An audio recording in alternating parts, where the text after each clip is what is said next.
வணக்கம். நம்ம இன்னைக்கு என்ன பார்க்க போறோம்னா, நம்ம அசோசியேஷன் குரூப்ல வந்து இன்னைக்கு வாய்ஸ் பாஸ்வேர்டு பார்க்குறது எப்படின்னு சொல்லிட்டு ஒரு நண்பர் ஒருத்தர் கேட்டிருந்தாரு. அதுக்காக நம்ம வந்து ஒரு வீடியோ போடுறோம். ஆ உங்களோட நார்மல் இசட் ஸ்மார்ட் அந்த டிஎஸ்சிஎம் வெப் அப்ளிகேஷன ஓப்பன் பண்ணிக்கங்க. வழக்கப்படி அந்த 3 புள்ளி சேல்ஸ் சேனல் செல்ஃப் சர்வீஸில தான் எல்லாமே இருக்கு. இதில இந்த டிஆர்எம் ஆர்டர் என்ட்ரிக்குள்ள தான் உங்களோட அத்தனை டீட்டெயில்ஸுமே இதில தான் இருக்கு. இதில் போயிட்டு நீங்கள் ஒரு கஸ்டமரோட லேண்ட்லைன் நம்பரை கொடுத்துட்டு நீங்கள் வந்து என்னென்ன சர்வீஸ் எல்லாம் நீங்கள் பண்ணிக்கலாம்னா, மொபைல் நம்பர் சேஞ்ச் பண்ணுறது நீங்களே பண்ணிக்கலாம், மெயில் ஐடி சேஞ்ச் பண்ணுறது நீங்களே சேஞ்ச் பண்ணிக்கலாம், பிளான் மாற்றுறது நீங்களே பண்ணிக்கலாம்.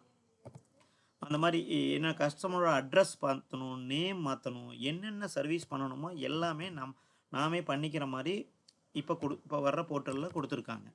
இதில் கஸ்டமர் ஜஸ்ட்டு டெலிஃபோன் நம்பரை மட்டும் நீங்கள் என்ட்ரி பண்ணிவிட்டு இதை வந்து சர்ச் ஆப்ஷனில் கிளிக் பண்ணிங்கன்னா இந்த மாதிரி ஆப்ஷன்ஸ் இருக்கும். இதில் பாருங்கள், இதில் வந்து இந்த ஹரி பாலகிருஷ்ணன்கிறவர் வந்து ஏற்கனவே யூஸ் பண்ணிட்டு இருந்து அவர் விட்டுட்டு போன நம்பரை தான் இப்போ வாங்கியிருக்காரு. நிஷாந்த்ங்கிறவரும் வாங்கியிருக்காரு. அந்த இன்ஆக்டிவ் வந்து கிளிக் பண்ண வேண்டாம். நீங்கள் ஆக்டிவ்னு இருக்கிறத ஜஸ்ட்டு கிளிக் பண்ணிவிட்டு நெக்ஸ்ட் கொடுங்க. ஆக்டிவில் அது நிறையா அந்த நம்பர் இதுக்கு முன்னால் யார் யார் யூஸ் பண்ணியிருந்தாங்களோ அந்த ஹிஸ்ட்ரி பூரா அதில் இருக்கும். இந்த மாதிரி உங்களுக்கு ஒரு பேனல் ஓப்பன் ஆகும். இந்த பேனலில் வந்து பார்த்திங்கன்னா செகண்ட் ஆப்ஷன் ஆர்டர் அப்படின்னு இருக்கிற ஆப்ஷனுக்குள்ளே போகணும். ஆர்டருக்குள்ளே போயிட்டிங்கன்னா நியூ கனெக்ஷன் சொல்லி ஒன்று இருக்குது பார்த்தீங்களா, அதுக்கு பக்கத்தில் ஆர்டர் நம்பர்னு சொல்லி ஒன்று இருக்கும். இந்த ஆர்டர் நம்பரை நீங்கள் கிளிக் பண்ணிக்கிறீங்க. ஆர்டர் நம்பர் கிளிக் பண்ணிங்கன்னா நியூ பேஜ் ஒன்று வந்து உள்ளுக்குள்ளேயே அதுக்குள்ளே ஓப்பன் ஆகும்.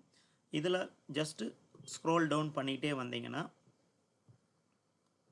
கொஞ்சம் பண்ணிட்டீங்கன்னா இங்கே பாருங்கள், பாரத் ஃபைபர் வாய்ஸ்ன்னு சொல்லி ஒன்று இருக்குது பாருங்கள். இந்த இடத்துல பாரத் ஃபைபர் வாய்ஸ், அந்த வாய்ஸ்னு இருக்கிற இடத்துல லேண்ட்லைன் நம்பர் ஒன்று இருக்கும். அதை கிளிக் பண்ணுறீங்க. நமக்கு வாய்ஸ் பாஸ்வேர்டு தேவையானால ப்ராட்பேண்டை பற்றி ஏதாச்சும் டீட்டெயில் வேணும், யூசர் ஐடியா உங்களுக்கு ஏதாச்சும் வேணும்னா இங்கே கிளிக் பண்ணணும்.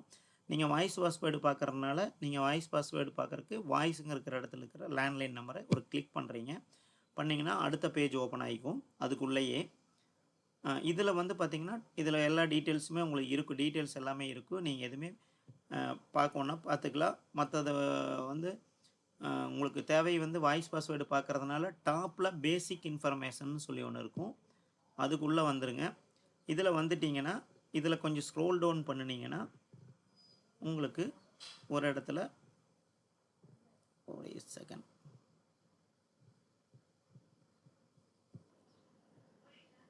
இதில் பாருங்கள், அந்த வாய்ஸ் பேசிக் இன்ஃபர்மேஷன் கிளிக் பண்ணிங்கன்னா இந்த இடத்துல எஃப்டிடிஹெச் வாய்ஸ் பாஸ்வேர்டுன்னு இருக்கும். இது வந்து வாய்ஸ் பாஸ்வேர்டு கிடையாது. இது வந்து வாய்ஸ் பாஸ்வேர்டு பார்க்குறதுக்கு உண்டான ஒரு கோடு ஆக்சுவலாக. இதை வந்து நீங்கள் காப்பி பண்ணிக்கிங்க. இதை வந்து காப்பி பண்ணிவிட்டு இந்த டேப் அப்படியே விட்டுட்டு நீங்கள் அடுத்ததாக வந்து பார்த்தீங்கன்னா ஒரு நியூ டேப் ஒன்று ஓப்பன் பண்ணுங்கள். நியூ டேப்பில் போயிட்டு கூகுள் சர்ச்சில் வந்து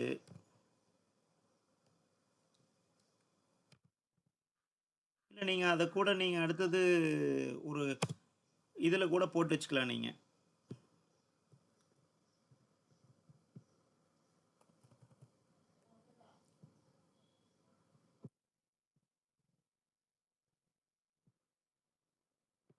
இந்த பேஸ் 64 கூகுள் சர்ச்சில் வந்து பேஸ் 64 டிகோடுன்னு சொல்லி ஒன்று இருக்குது. இதை கூட நீங்கள் ஸ்டார் போட்டு மார்க் பண்ணி வச்சுக்கலாம். இந்த பேஸ் 64 டிகோடுக்குள்ளே போயிட்டு நார்மலாக இது இப்படி தான் ஓப்பன் ஆகும். இதில் போயிட்டு இங்கே டைப் ஆர் பேஸ்ட் ஹியர்னு இருக்கிற இடத்துல வந்து நீங்கள் அதை வந்து பேஸ்ட் பண்ணுங்கள். இதை பேஸ்ட் பண்ணினீங்கன்னா பேஸ்ட் பண்ணிவிட்டு இங்கே டிகோட் அப்படிங்கிற ஒரு ஆப்ஷன் இருக்கும். இதை டிகோட் பண்ணினீங்கன்னா உங்களுக்கு இங்கே ஒரு வாய்ஸ் பாஸ்வேர்டு கிடைக்கும். இதுதான் வந்து உங்களோட வாய்ஸ் பாஸ்வேர்டு, அந்த கஸ்டமருக்கோட வாய்ஸ் பாஸ்வேர்டு. இதை எடுத்து நீங்கள் மோடத்தில் போட்டுட்டிங்கன்னா உங்களுக்கு வந்து வாய்ஸ் பாஸ்வேர்டு ஒர்க் ஆக ஆரம்பிச்சிடும். இது இல்லாமல் வேறு ஏதாச்சும் டவுட்ஸ் இருந்தால் கூட நீங்கள் என்கிட்ட கேட்கலாம். தேங்க்யூ.